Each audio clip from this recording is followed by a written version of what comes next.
reserve designation together, the first time an urban area and an adjacent First Nations territory have been jointly recognized under this framework. The partnership is significant as a governance template because it institutionalizes Indigenous co-management within a UNESCO certification that previously applied almost exclusively to wild or rural landscapes. Canada's Indigenous Tourism Association, ITAC, is facing total organizational collapse after federal funding was withdrawn, with the chief executive describing the situation as abandonment. The timing is acutely damaging because it comes precisely as the Quebec-Wendic Biosphere designation demonstrates demand for Indigenous-led tourism products. The funding gap risks dismantling the national network needed to translate that demand into equitably distributed economic benefit. A delegation of Maori women from New Zealand's Titai Rahiti is working with Indigenous communities in Chile, exchanging knowledge on environmental restoration and cultural protection amid accelerating climate change. The exchange points to a growing South-South and Pacific America's Indigenous knowledge network that sits outside conventional tourism governance channels, but increasingly shapes how cultural landscapes are managed for visitors. UNESCO expanded its sustainable tourism and heritage safeguarding programs across Latin America and the Caribbean this week, with Mexico, Brazil, Peru, Colombia, Jamaica, Argentina, and the Dominican Republic among the countries involved, framing the initiative around climate resilience and community growth. For a region where the colonial heritage arc from the Spanish Caribbean to the Brazilian Northeast is dissolving under salt spray and storm intensification, UNESCO's multi-country framework represents one of the few multilateral instruments capable of holding heritage protection and tourism planning together. Now, climate, glaciers, and ecological loss. Glacial retreat in Bolivia and Peru is destroying not only tourism assets, but the religious and pilgrimage landscapes that underpin them, with disappearing ice erasing mountain deities and disrupting ceremonies that have drawn cultural visitors for generations. The loss is doubly compounding. The white paper identifies Andean glacier loss as a regional tipping point, and this reporting adds the cultural and spiritual economy to the physical and hydrological damage already documented.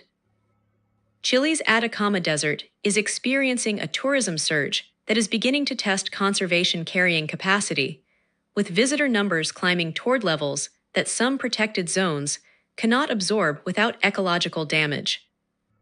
The Atacama sits within the same Andean system, losing glacial water, meaning that tourism pressure and freshwater scarcity are converging on an already fragile high-altitude environment.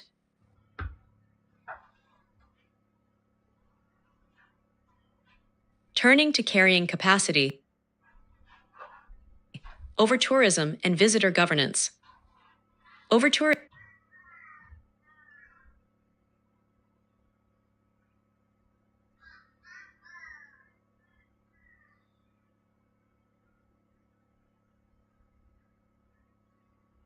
is simultaneously stressing Peru, Brazil, Colombia, Ecuador, and Chile, with bucket list travel generating crowds, price inflation, and ecological pressure at flagship sites. The convergence across 5 of the continent's primary nature tourism destinations in a single news cycle underlines that the challenge is now structural and hemispheric rather than site-specific. Peru is among a group of destinations, including Japan and several European nations, that have moved to raise tourist taxes as part of an over-tourism crackdown, reshaping cost expectations for independent travelers. The levy shift matters because Peru's visitor economy is disproportionately U.S. dependent. Any price signal that redirects demand could have outsized distributional effects on local communities whose livelihoods are calibrated to current volumes. Canada is seeing over-tourism reshape domestic travel behavior, with government data showing a shift toward off-peak and less crowded destinations driven by sustainability awareness. The trend is one of the cleaner examples in the hemisphere of demand-side behavioral change, emerging organically rather than through regulation. though whether it redistributes impact or simply defers, it seasonally remains an open question.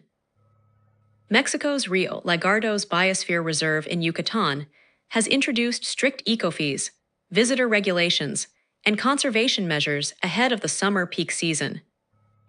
The governance move is notable because Rio Lagartos sits within a coastal biosphere that faces compounding pressures from tourism, climate-driven sargassum, and flamingo breeding disruption, making fee-based access control one of the few tools available to a local authority with limited enforcement capacity. Next, policy, financing, and governance instruments. The Global Environment Facility has cleared Mexico's ICOASD program, Integrated Collaborative Approaches for Sustainable Tourism, for full implementation. The GEF clearance is significant because it provides multilateral financing architecture for coastal tourism governance at a moment when Mexico's resort economy, stretching from Cancun through Los Cabos, is operating largely without integrated environmental planning at the corridor scale. The Dominican Republic is using a World Bank-supported ecotourism program to generate forest protection jobs, with tourist guide employment providing income for young people that reduces pressure to clear or exploit forest land. The model is a direct application of the pro-poor finance logic the taxonomy flags, linking conservation employment to community livelihoods in a country where the tourism economy is heavily concentrated in all-inclusive resorts that generate limited local spillover.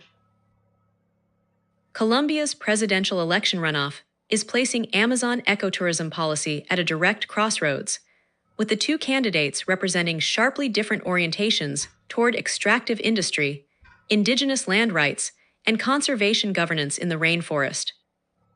The white paper identifies political cycle whiplash as structurally incompatible with the long planning horizon that climate-adapted tourism requires, and Colombia's runoff is the clearest live illustration of that tension currently in the Americas. And finally, ecotourism market development and certification. Costa Rica's ecotourism sector continues its long evolution, with Arenal Volcano National Park drawing significant European visitors and Spanish arrivals, growing 15.3% year-on-year, according to reported data.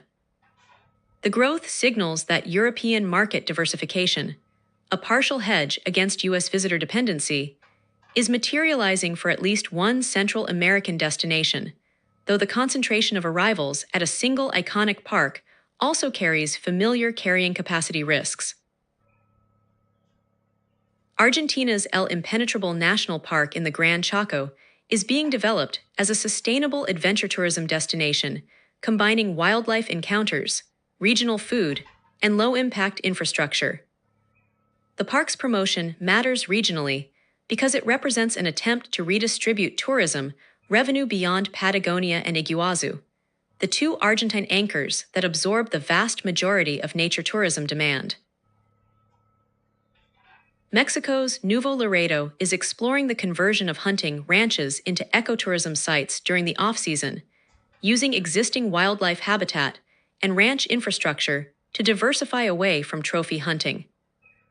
The transition model is instructive because it shows a revenue-bridging pathway for landowners in a border region where alternative land use incentives have historically been weak.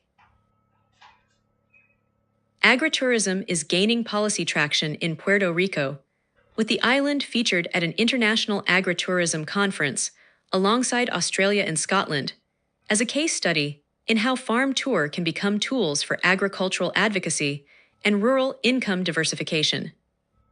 For an island economy heavily exposed to hurricane disruption and dependent on imported food, agritourism that strengthens local food systems carries resilience value beyond the visitor experience itself. Today's Asia-Pacific Digest spans an unusually rich spread of sustainability signals, from fiscal tools curbing over-tourism to community-led conservation models finding fresh momentum. Two regional threads stand out. First, the visitor management story has sharpened considerably. Japan, Bali, and New Zealand are all moving at once toward pricing, reservation, and capacity instruments, suggesting a policy contagion that is reshaping the region's mass volume model. Second, community-based tourism is no longer a fringe concept in this part of the world. Vietnam, Cambodia, Indonesia, Malaysia, and Australia's indigenous sector are all reporting concrete implementation, not aspiration. Against the white paper's warning that intra-Asian, higher-yield, lower-impact travel must replace the old mass-volume model, both threads are moving in the right direction, even if the pace of ecological pressure, reef stress, glacial hazard, delta subsidence, wetland loss, remains faster than the policy response. We begin with ecotourism, rainforest and wildlife-based tourism. Malaysia is accelerating its ecotourism offer across multiple fronts. A national initiative launched around World Rainforest Day spotlights 7 ancient forest destinations, while Sabah's government is articulating a vision that explicitly couples conservation, community participation, and economic development. Kinabatangan River and Danam Valley are meanwhile being promoted at the UK Bird Fair, signaling that Malaysia is targeting the high-value, low-volume birding and wildlife market that the white paper identifies as the region's strategic growth niche. Thailand's southern coastline adds another data point. Krabi has been formally designated the country's first sustainable tourism city, with sustainability framed as a long-term competitiveness requirement rather than a marketing badge. In Indonesia, Bali's Meru Eco Tourism Week convened operators and co-investors around a regenerative agenda, with sustainability described as a core requirement for maintaining the island's appeal in the face of mounting environmental pressure. Cambodia's Cardamom Mountains National Park drew a 3-minister inspection of green tourism sites, an unusual political signal that conservation-linked tourism is being treated as a national priority rather than a provincial concern. The separately reported Norng Sar community ecotourism model in Cambodia illustrates how local forest guardianship can be structured as a viable livelihood, protecting biodiversity while distributing income. Next, geoparks, geological heritage, and UNESCO designations. Thailand's cabinet has formally backed a UNESCO Global Geopark bid for Ubon Ratchathani, an area whose ancient Mekong geology underpins both ecotourism and regional heritage identity. Cabinet endorsement is a prerequisite for UNESCO evaluation, so the move brings the bid to its most consequential stage. Success would make it a tool for dispersing international visitors away from Bangkok and the mass resort south. Malaysia's Lipis Geopark in Pahang is gaining recognition not only for its geological heritage, but for its living ecological functions, including bat habitat in caves. A reminder that geopark designations carry conservation obligations alongside tourism opportunity. A new cave discovered in Vietnam's Phong Nha Ki Bang World Heritage Site is being positioned to support both geological research and ecotourism development, extending a system already at the center of Vietnam's high-value nature tourism offer. In carrying capacity, over-tourism and fiscal instruments news. Japan is deploying the most aggressive package in the region. Kyoto is implementing the country's highest-ever hotel tax, explicitly framed as a fund for sustainable tourism and an over-tourism corrective. Mount Fuji is introducing a paid reservation system from July for climbers, and the popular Snow Monkey Park at Jigokyudani is moving to limit visitor numbers after queues became unmanageable. The convergence of these 3 measures in a single season marks a decisive shift from guidance-based to price and permit management. Bali is moving on a parallel track, joining Phuket, Boracay, Penang, and Da Nang in imposing tourist entry taxes and capacity limits, a Southeast Asian cluster that now covers 5 of the region's highest-pressure island and coastal destinations. New Zealand is also reported to be considering visitor charges at a national level following Kyoto's example, suggesting the fiscal instrument approach is crossing the Pacific. Thailand is separately restructuring its product geography, linking Khao Yai, Nakhon Nayok, Kanchanaburi, and Nan under a Thailand 365 strategy to reduce dependence on a handful of overloaded urban and coastal hubs. Now, community-based tourism and indigenous tourism. Vietnam presents the densest cluster of community tourism activity in this edition. Ba Bi Lake, the Co-2 villages near Da Nang, Lai Chau's Sai Thao Ch Letter 1EA3I village, and the West Lake District in Hanoi are all in motion simultaneously, with a common emphasis on local participation, cultural preservation, and low-impact infrastructure. Vietnam's government also presented 3 exemplary community tourism models in an international forum, framing the approach as a pillar of its sustainable development policy, a notable shift from tourism as export to tourism as community development instrument. Indonesia reports that some 6,200 tourism villages are now operational, making community-based travel one of the country's most structurally significant tourism forms. The economic case is being articulated by analysts who point to income distribution across Bali, Lombok, and Java. In Australia, the indigenous tourism sector is accelerating. The 2026 Australian Indigenous Tourism Conference has opened registrations. The Anangu Communities Foundation raised record funds, and a Manning-Grida-based operator is scaling from community outwards, all consistent with the White Paper's identification of indigenous and cultural tourism as a high-value, low-volume pathway. Turning to marine, reef and ocean conservation. French Polynesia sits at the center of the global reef story this edition. A new study presented findings identifying 166,000 square kilometers of climate-resistant coral reef worldwide, with Tupao cited as a reference site, while the outer islands are simultaneously promoting slow, sustainable tourism built around cultural respect and protecting endemic products like Tahitian vanilla. The pairing of reef resilience science with a deliberate tourism philosophy signals a coherent conservation tourism model that the wider Coral Triangle region has yet to replicate at scale. Fiji is active on multiple ocean fronts. It is expanding protected ocean zones to cover 15% of its exclusive economic zone, co-leading a global initiative to protect the ocean's mesopelagic zone, and pushing to strengthen ocean management through the Waite Institute. Cook Islands is proposing new management rules for Raratonga's southern passages, with a conservation and management framework targeting long-term health of key marine corridors. A Philippine liveaboard vessel ran aground on Tubataha Marine Park Reef, with rangers documenting damage, a reminder that even the most strictly protected marine areas remain exposed to navigational incidents. Vanuatu is elevating nature-based solutions in its national climate planning overhaul, with cyclone intensification and coastal pressure identified as primary drivers. Next, certification, standards, and institutional alignment. Macau's SJM Resorts has become the first operator based in the territory to join the Global Sustainable Tourism Council, the internationally recognized body that sets and manages sustainability standards for the industry. The move is notable in a jurisdiction whose tourism economy is dominated by gaming and whose sustainability profile has historically lagged behind regional peers. GSTC membership creates a public benchmarking commitment that will be difficult to quietly abandon.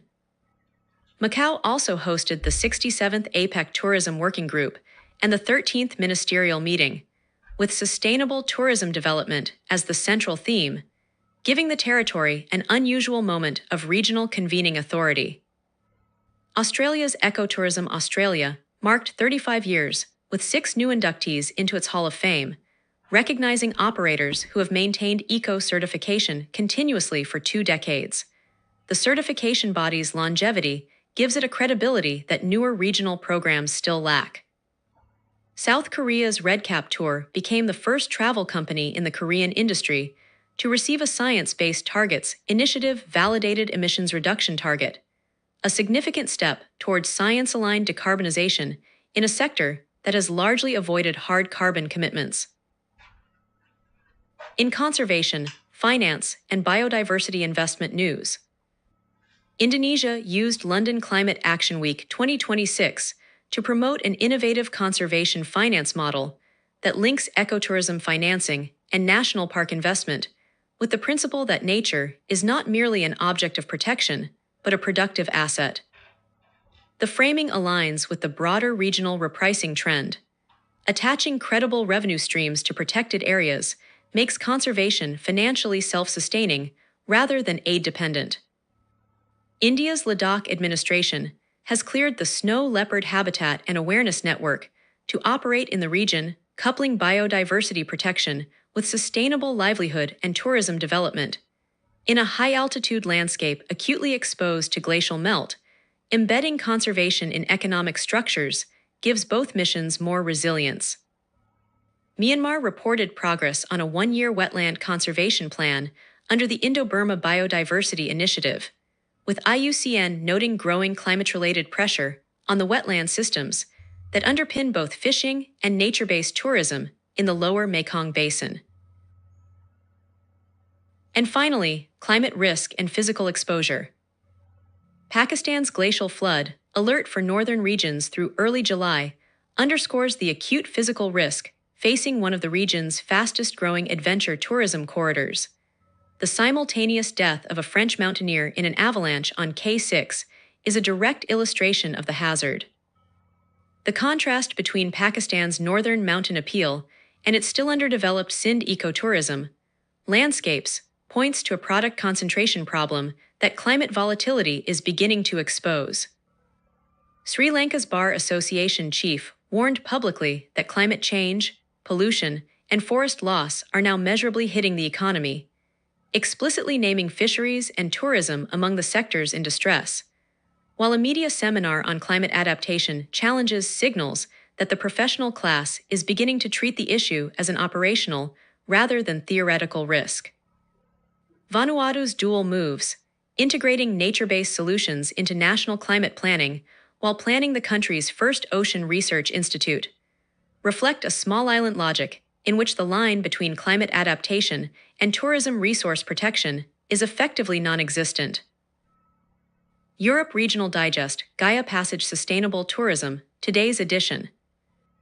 Today's digest arrives at a moment when three reinforcing pressures are converging across the European region simultaneously: an extreme heat wave, confirmed by scientists as human-caused, and the most severe on record, is disrupting travel infrastructure and sharpening climate adaptation arguments. Over-tourism governance is hardening from protest into binding fiscal and regulatory instruments in a widening arc of destinations from Venice to Dubrovnik to Barcelona. And a quieter but significant countermovement is gaining ground in the form of responsible tourism recognition, geoheritage designation, and rural and slow travel diversification. Read together. Today's stories describe a region stress-testing the limits of its existing tourism model in real time, while incrementally building the architecture of what comes next. We begin with climate exposure and heat risk across the region. Scientists confirmed that Europe's current heat wave is the most severe on record and is causally linked to human-induced climate change, with Belgium hosting the research announcement and impacts spreading east through Denmark, Switzerland, and the Czech Republic, where temperature records were broken. The event is directly relevant to the tourism sector. Deutsche Bahn and other rail operators advised against non-essential train travel, undermining the very low-carbon mobility alternative that European climate adaptation strategies are counting on.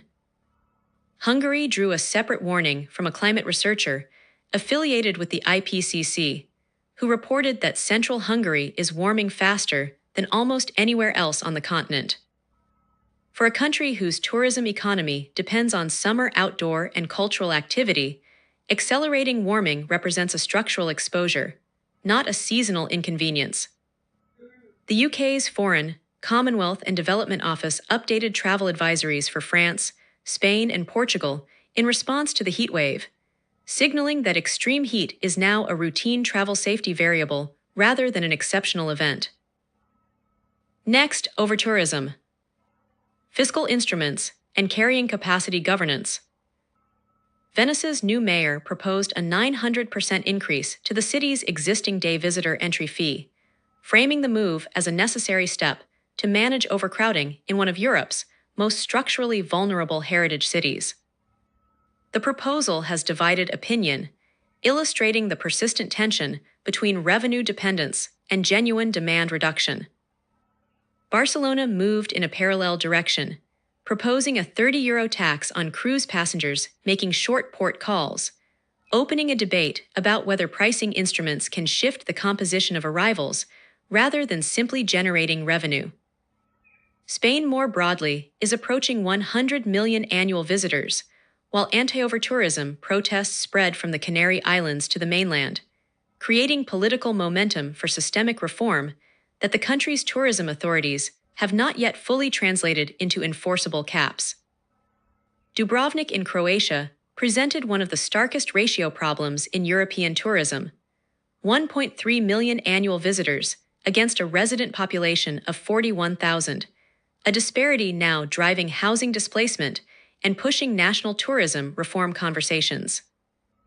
Italy was reported to be leading the continent in implementing sweeping overtourism measures across multiple cities, while in Palermo, the celebrity wedding economy generated fresh street protests, underlining that overtourism governance must contend with event-based as well as flow-based pressures.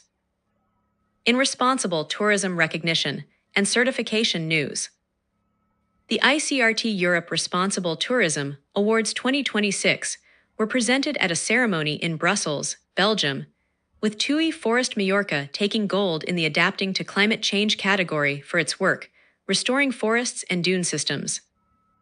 The award is notable precisely because it comes from a mass-market operator, suggesting that restoration-focused programming can be integrated into mainstream rather than niche tourism products. CAF Festival, recognized by the UN World Tourism Organization, launched its Trento edition under the theme Geographies of Peace, situating responsible tourism within a broader Peace and Place framework. CAF functions as a civil society counterweight to the commodification pressures visible elsewhere in this edition. Now Alpine and Ski Resort Climate Retreat. The Swiss resort of Braunwald announced it will no longer offer skiing, citing climate change and shifting consumer behavior. This is a concrete data point in the wider collapse of low and mid-altitude alpine skiing that the regional white paper projects will accelerate through mid-century, and the resort's own framing that the entire alpine tourism industry is under structural pressure signals awareness that this is not a one-resort problem. Norway, by contrast, was highlighted as gaining ground in Europe's redrawn tourism map as climate-driven demand shifts northward, consistent with the white paper's projection of north-shifting travel patterns. Turning to geoheritage, geoparks, and nature-based designation. Finland's 5 UNESCO global geoparks were profiled, showcasing ice age ridges, crater lakes, and ancient bedrock as anchors for sustainable, geology-centered tourism. Geopark designation functions simultaneously as a conservation instrument and a demand management tool, directing visitors toward durable natural assets rather than fragile coastal or urban concentrations, making it directly relevant to carrying capacity debates elsewhere in this edition. Slovakia's travertine lakes in the north of the country, colorful, Yellowstone-comparable wetlands, were surfaced as an undervisited natural site, and Slovakia is separately active in UNESCO Biosphere Reserve cooperation with Tanzania. Both stories point to Central European nature-based tourism assets that remain underdeveloped relative to their conservation and diversification potential. Next, wildlife, marine conservation, and ecological pressure. Greece's loggerhead sea turtle nesting beaches are under growing pressure from tourism and weak beach management, according to concerns raised by WWF Greece and the conservation organization ARCHLON. The story connects directly to the broader overtourism and coastal management crisis facing Mediterranean Greece, and signals that biodiversity loss at key nesting sites is now a measurable consequence of unmanaged beach tourism. Tuakia released more than 3.7 million animals into the wild as part of a biodiversity support program, a conservation intervention at scale that intersects with the country's nature-based tourism potential. Sweden announced the deployment of mobile and satellite data systems to monitor visitor pressure on wilderness areas, an example of digital governance being applied to carrying capacity management in a non-urban, nature-based context. In regenerative and rural tourism diversification news, Latvia's rural tourism sector reported that alpaca farming has carved out a genuine niche, attracting visitors to farms in a country where the animals are entirely non-native. The story is a small but concrete example of agritourism entrepreneurship, creating new income streams in rural economies outside the southern European mainstream. Denmark's Copenpay program, run by Wonderful Copenhagen, was reported as an initiative that converts visitors' positive environmental actions into travel benefits, operationalizing the principle that tourism demand can be shaped through incentive design rather than prohibition alone. France was reported to be reshaping its tourism economy through climate-conscious planning, eco-certified destinations, and expanded low-carbon mobility, including high-speed rail and cycling infrastructure, positioning itself as a systemic rather than destination-level model of sustainable travel. And finally, heritage tourism and cultural resource governance. Greece and France signed a bilateral tourism cooperation agreement with a stated commitment to sustainable tourism development and environmental balance, a diplomatic pairing that reflects shared Mediterranean exposure and the political value of framing sustainability as a joint ambition rather than a national compliance burden. The EU was reported to be advancing a sustainable tourism strategy in partnership with multiple member states including Germany, Italy, Spain, France, Portugal, and Greece, with the strategy moving toward becoming a cornerstone of long-term European travel policy. Italy joined a broader European movement converting heritage farming landscapes into high-value agritourism and ecotourism product, with France, Greece, Ireland, Austria, Switzerland, and Portugal named as co-participants, a recognition that cultural landscape heritage and agricultural heritage are becoming significant economic assets rather than passive conservation subjects. Middle East Sustainable Tourism Digest, GaiaPassage.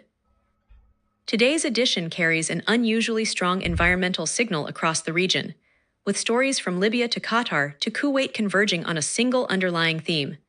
The physical resource base on which Middle Eastern tourism depends, reefs, wetlands, heritage stone, coastal ecology, arid land, is under compounding stress from climate change, conflict, and decades of unsustainable land use. That convergence is the edition's structural story. Alongside it, a quieter countercurrent is visible.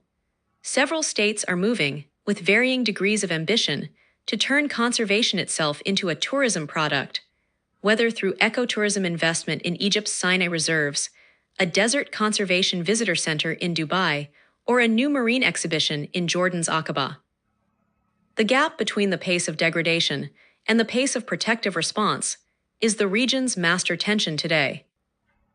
We begin with conflict, conservation, and the cost to ecotourism.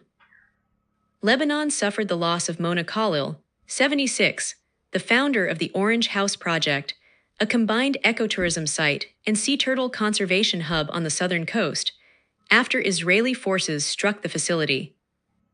Her death removes one of the Levant's most concrete examples of ecotourism as a conservation instrument, and it underscores how armed conflict in Lebanon continues to erase environmental and tourism infrastructure that takes decades to build. Next, heritage under siege, Libya's race to save ancient sites. Libyan archaeologists have mobilized to stabilize the UNESCO World Heritage Sites of Cyrene and Apollonia, both bearing damage from years of conflict and climate-linked events, including flooding from Storm Daniel. A separate Libya-Ireland research meeting explored cooperation on marine heritage protection along the country's coastline. The twin efforts illustrate the double burden facing post-conflict heritage states. Physical reconstruction and institutional capacity must advance simultaneously, with very limited resources, if these sites are to anchor any future tourism economy. In dryland degradation, desertification, and the arid resource base news, Qatar has advanced a national strategy to combat desertification and restore ecosystems, led by its Ministry of Environment and Climate Change. Syria, meanwhile, has expanded vegetation restoration projects in the Badia region, a dryland area where nearly 3/4 of the land has been affected by desertification driven by climate change, drought, and unsustainable land use. Kuwait's environmental voices are adding context. A Kuwait Times report on the European heatwave explicitly links anthropogenic climate change to worsening heat extremes, while an IC-Air analysis frames desertification as a planetary process, accelerating with rising temperatures. Together, these stories reinforce the White Paper's warning that the Gulf and Levant share a physical ceiling. Degraded dryland is not recoverable tourism territory.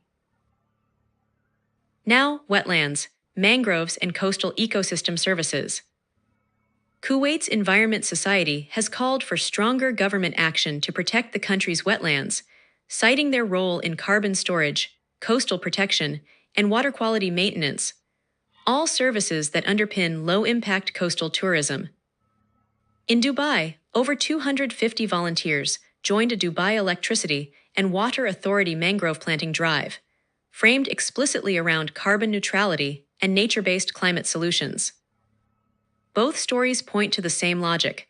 Coastal ecosystems are simultaneously a biodiversity asset, a climate buffer, and a nature tourism draw, and both Kuwait and the UAE are treating their protection as strategic rather than incidental. Turning to coral reefs and marine conservation. A study reported in Qatar highlighted that roughly 166,000 kilometers of coral reefs globally remain sufficiently intact to withstand climate change-induced stress, a figure researchers say should guide conservation priority setting. Jordan announced the forthcoming Aqaba Blue exhibition, a new platform bringing together coral reef restoration, sustainable marine tourism, and ocean technology showcases. The juxtaposition matters. The science identifies where reefs can still be saved. Jordan's exhibition signals an intention to build a tourism economy around protecting them, a model consistent with the Red Sea and Gulf of Aqaba's status as a global coral refugium. Next, protected areas and nature-based tourism product development. Egypt's Environment Ministry is advancing a series of investment projects in Sharm el-Sheikh and South Sinai protected reserves, with the explicit goal of turning them into internationally recognized ecotourism destinations. The minister has stipulated that all projects must minimize heavy construction and use removable natural materials. Dubai's Desert Conservation Reserve has opened visitor access, presenting the site as a model for habitat protection combined with controlled tourism. Taken together, Egypt and the UAE are each attempting to convert conservation land into a tourism product. Egypt from a position of needing diversification beyond beach resorts, Dubai from a position of needing a nature narrative to complement its urban offer. In dark sky and astrotourism infrastructure news, Saudi Arabia's Al Ula destination is planning a Heatherwick studio-designed observatory called Manara, adding an astrotourism facility to a site already anchored by the UNESCO World Heritage Site of Hegra and sandstone landscape tourism. The project extends Al Ula's strategy of layering premium, low-volume tourism typologies onto a heritage and nature base, though it also deepens the tension between high-design infrastructure investment and the low-footprint ethic the site's conservation credentials require. Now, heritage documentation and faith tourism. Jordan's Ministry of Tourism and Antiquities has completed a survey of 34 Christian pilgrimage sites and is preparing to launch a dedicated digital platform for the baptism site. The ministry also presented this heritage portfolio at an international event in Texas. Oman, separately, has been elected to UNESCO's Intangible Heritage Committee, with the Omani delegate noting the Secretariat's work linking intangible heritage to sustainable development and climate change.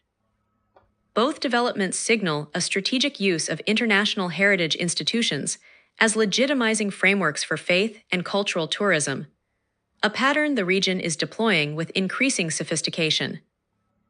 turning to ecotourism regeneration and community-scale initiatives.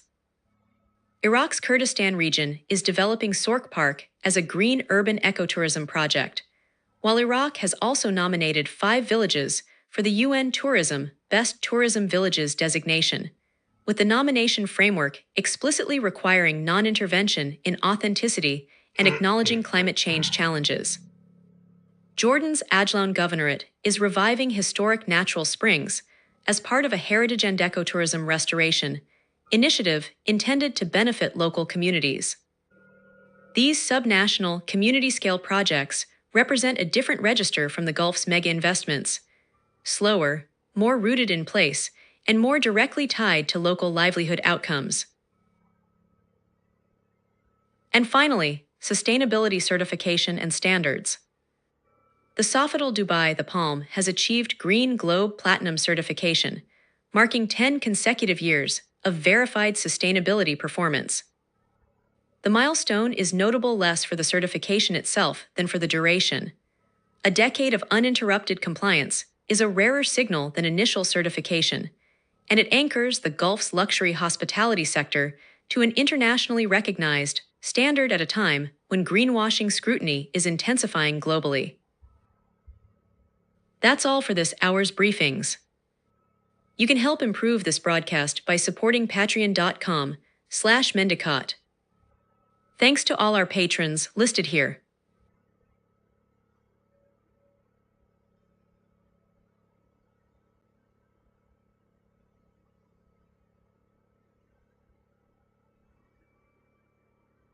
Welcome! Today is Monday, June 29th, 2026. Coming up this hour, Africa Regional Digest. Africa's wild places face mounting pressure, yet conservation and tourism efforts push back. America's Regional Digest. Protecting natural and cultural heritage while managing tourism's growing pressures shapes the Americas agenda.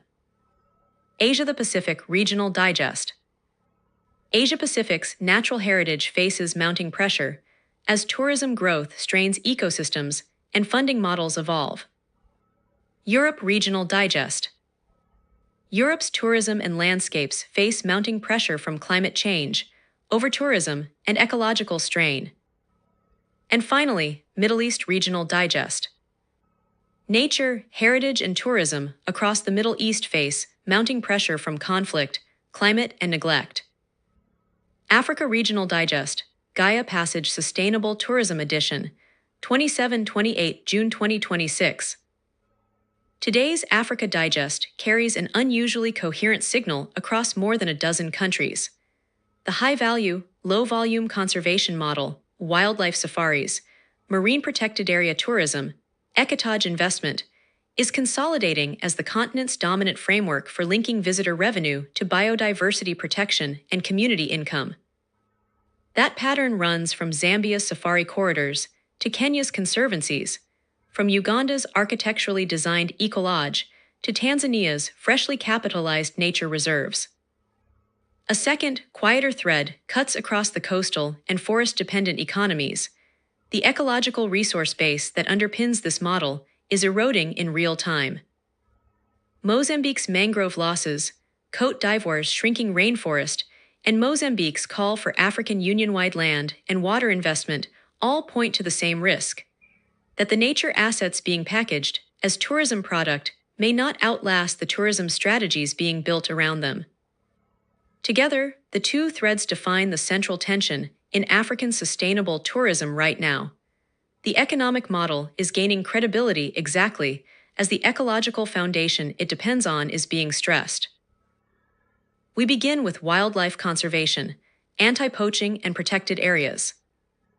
Zimbabwe took a headline-grabbing step in anti-poaching logistics as Emirates Sky Cargo flew 2 specialist tracker dogs from the United Kingdom to bolster ranger operations against poachers targeting endangered wildlife. The move is notable for what it reveals about the externally funded, internationally staffed character of African conservation infrastructure, a dependency the region's white paper flags as a long-term sovereignty concern. Zimbabwe also reaffirmed its commitment to the Kavango-Zambezi Transfrontier Conservation Area, calling for deeper regional cooperation to sustain that multi-country success. KAZA's scale illustrates both the promise and the political complexity of cross-border conservation as a tourism revenue vehicle. Uganda reported steady population growth in its giraffe herds after decades of decline, a conservation result that carries direct implications for wildlife-based tourism appeal. The recovery reflects the kind of long-cycle species management that high-value safari itineraries depend on, and it stands as a counterweight to the poaching pressures visible elsewhere in the digest. Rwanda, working with South African conservation partners, moved to expand Akagera National Park's capacity for endangered species protection and landscape restoration, a corridor-building effort that ties into the broader East and Southern African push to enlarge the bankable wildlife estate available to premium travelers. Next, community-based and high-value safari tourism. Zambia dominated this category. Green Safaris marked its 10th anniversary with explicit evidence that its model, high-end lodges, wildlife conservation funding, and community revenue sharing is commercially viable at scale, with Africa Tourism Association endorsement. A companion feature on Zambia safari tourism more broadly showed canoe and walking safaris, generating conservation and livelihood income across South Luangwa and the Zambezi corridor. A third Zambia piece raised the emerging question of guest participation in sustainability reporting, asking whether travelers themselves can become data sources for operator accountability, a governance frontier with implications for certification credibility across the region. Tanzania's Njuata Camps joined the Long Run, the global nature-based tourism nonprofit, signaling that the country's luxury safari segment is seeking externally verified sustainability standards rather than self-certification. Tarangire National Park officials were separately tasked with professionalizing service delivery and stewardship, reflecting government recognition that conservation outcomes and visitor experience quality are interdependent. Kenya's conservancy model, high-value, low-volume travel anchored to private and community-managed wildlife land, received further coverage as a template other African destinations are studying. The model is explicitly premised on restricting visitor numbers to protect habitat integrity, making it a living experiment in carrying capacity management at commercial scale. Uganda's most sustainable lodge was profiled for its architectural choices, passive design, local materials, minimal grid dependence, and for its community engagement structure, which routes conservation benefits to surrounding villages. The lodge illustrates how built infrastructure decisions at the property level can either reinforce or undercut destination-wide sustainability claims. In ecotourism, forest conservation and nature reserves news. Tanzania's Shinyanga region saw the Tanzania Forest Services Agency launch a new ecotourism initiative designed to convert state-managed forest assets into a regional revenue stream for both government and local communities. A companion groundbreaking ceremony launched a 2.5 billion Tanzanian shilling ecotourism project in the Magamba Nature Reserve in Tanga, marking the reserve's transition from a protected buffer into an active tourism asset. Both moves reflect Tanzania's strategic decision to monetize forest conservation rather than treat it as a cost center, a model with significant replication potential across the continent's forested interior. Côte d'Ivoire emerged as a notable non-white paper country with a story directly relevant to the region's nature-based tourism future. Mongabay reported that a small cohort of international reptile enthusiasts is already paying to visit Ivorian rainforest sites to photograph rare gecko species, and that this niche wildlife photography traffic is providing a financial argument for forest protection that local and governmental actors are beginning to take seriously. Separately, the Ivorian government officially launched a program to plant 12 million trees as part of a large-scale forest restoration drive, and a foundation's partnership trained 100 community members in agroforestry in the country's center, both of which expand the ecological base that any future ecotourism offer would depend on. Uganda's Karamoja region was the subject of an agroforestry and forest restoration funding call targeting climate resilience and community livelihoods, a land use intervention that sits upstream of any ecotourism development, but determines whether the forest assets needed for such development will exist in coming decades. Now, marine and blue economy conservation. Kenya hosted the Our Ocean Conference in Mombasa, where 4 African marine sanctuaries received Blue Park status from the Marine Conservation Institute, formal recognition that these protected areas are delivering measurable conservation results.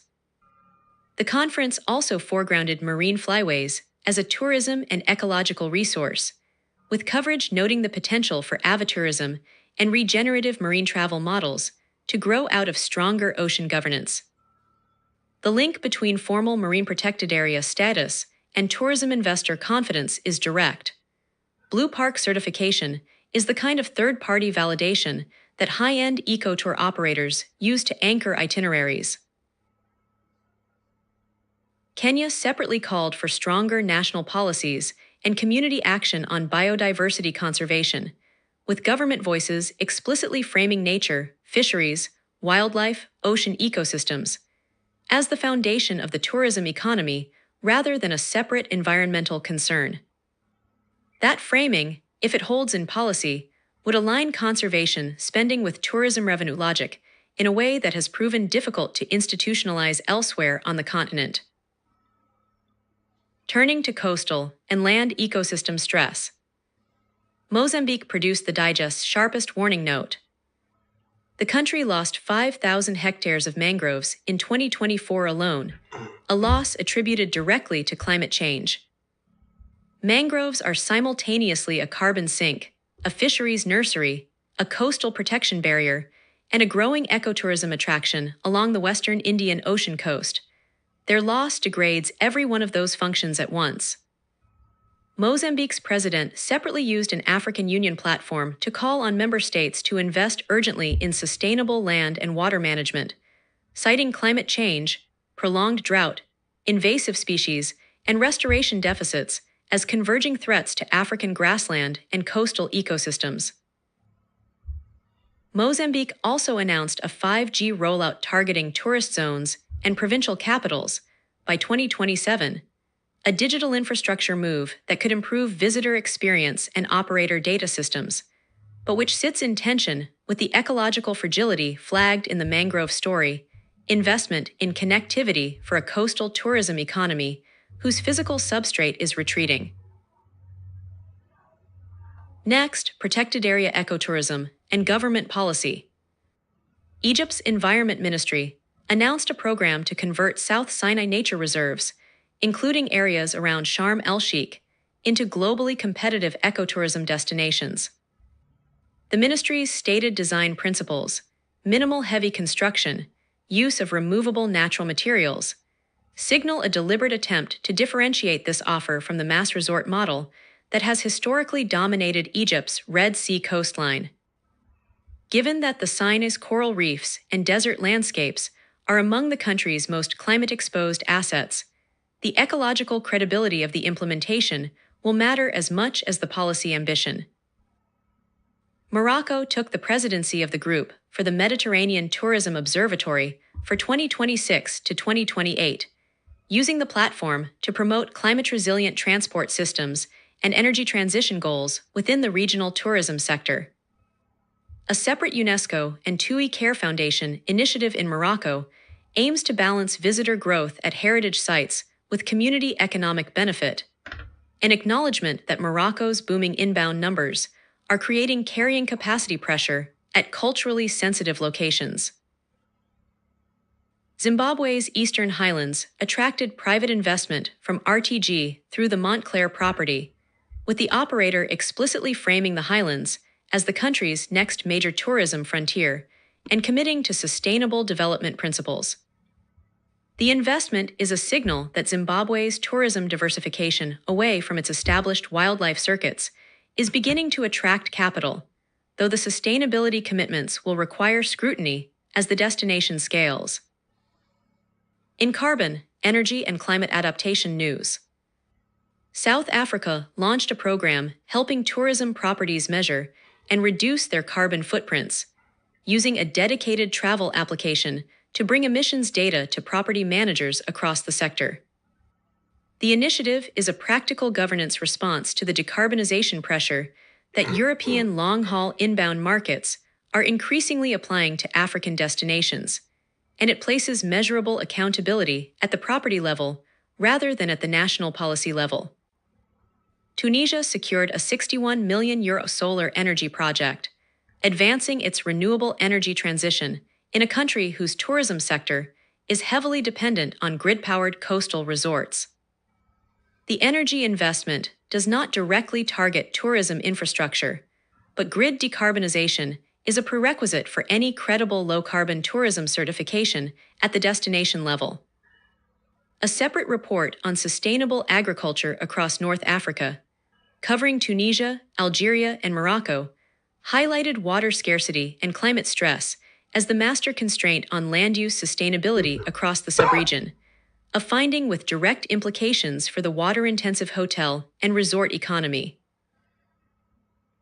Kenya's low-carbon tourism shift received coverage framing decarbonization as a demand-driven transformation, with international visitors increasingly selecting destinations and operators on climate credentials.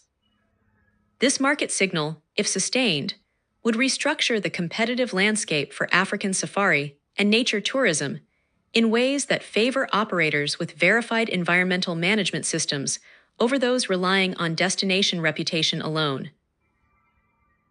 And finally, heritage tourism and cultural resource stewardship. Egypt and Italy formalized an expanded tourism partnership that explicitly includes responsible tourism practices, heritage conservation, and community-based tourism as joint priorities. The partnership matters structurally because Italian inbound is a significant European source market for Egypt, and embedding sustainability criteria into the bilateral tourism relationship creates at least a framework for accountability on how Egyptian heritage sites manage visitor pressure. Morocco's filmset heritage landscapes, locations used extensively by international productions, are the subject of a UNESCO and TUI Care Foundation initiative seeking to ensure that visitor growth at these sites translates into heritage conservation and community income rather than extractive footfall. The program represents the kind of public-private multilateral partnership that the region's white paper identifies as the necessary architecture for heritage site management at scale. Today's America's Digest covers a dense week of sustainable tourism news across the hemisphere, with stories filed from Brazil, Canada, Chile, Colombia, Costa Rica, the Dominican Republic, Ecuador, Mexico, Peru, Argentina, and beyond. Three cross-cutting tensions animate the edition. First, a regenerative turn is visible in coral reef tourism along Brazil's northeast coast and in whale-watching governance in Brazil and Colombia, signaling a shift from passive observation toward active ecological participation, a model the region is beginning to export. Second, the carrying capacity problem is sharpening simultaneously at polar extremes. Overtourism is straining iconic bucket list sites in Peru, Chile, and across South America's main ecotourism circuits, while in Canada, the same pressure is redirecting travelers toward quieter destinations. Third, and most structurally significant for the long horizon, two governance stories point in opposite directions on the indigenous-led tourism thread that the Americas White Paper flags as a defining regional shift. Canada's newly designated Quebec City-Wendake UNESCO Biosphere Reserve elevates an Indigenous urban partnership to a global model, while the near collapse of the Indigenous Tourism Association of Canada, for want of federal funding, threatens to hollow out the very institutional infrastructure that makes that model replicable. Elsewhere, Colombia's presidential runoff injects acute political uncertainty into Amazon ecotourism policy. Glacial loss in Bolivia and Peru is erasing pilgrimage and cultural tourism assets in real time, and Mexico's GEF-cleared ICOASD program offers a rare multilateral financing bright spot for coastal governance. We begin with marine, reef, and blue economy conservation. Brazil's Coral Route program in Pernambuco is redefining what a beach holiday can mean, embedding visitors directly in reef restoration work led by the Biofabrica de Corais, rather than limiting their role to observation. The model is significant because it ties tourism revenue to measurable ecological recovery, a direct answer to the bleaching and reef disease pressures the Caribbean Atlantic coast faces over the long term. Brazil's whale season at Ilhabela is being framed explicitly around responsible tourism protocols, with guidelines extending obligations to visitors, residents, sailors, and businesses alike, rather than placing the burden solely on regulatory agencies. This distributed responsibility framing matters because whale-watching economies are acutely sensitive to single incidents of disturbance that can trigger regulatory crackdowns or reputational loss. Colombia's Pacific coast is preparing to receive more than 8,000 humpback whales this season, and operators are tying whale-watching permits to broader environmental conservation initiatives and local employment. The linkage between seasonal wildlife visitation and year-round conservation finance is a model under pressure across the Americas, wherever whale watching is the primary economic justification for marine protected areas. Ecuador and the Port of Passaja are launching a scientific monitoring program measuring the ecological impact of living seawalls infrastructure, developed with the National Polytechnic University, ESPOL. The program matters to the sustainable tourism lens because port zone biodiversity data can inform blue economy tourism planning and provide an early indicator of whether engineered marine habitat functions as a genuine conservation tool or greenwashing. Panama is co-leading a global initiative to protect the ocean's mesopelagic twilight zone, citing threats from climate change and growing commercial extraction pressure. For the Americas, where Pacific and Caribbean marine ecosystems underpin much of the region's nature-based tourism value, deep ocean governance commitments signal how far the conservation perimeter needs to extend beyond the visible reef surface.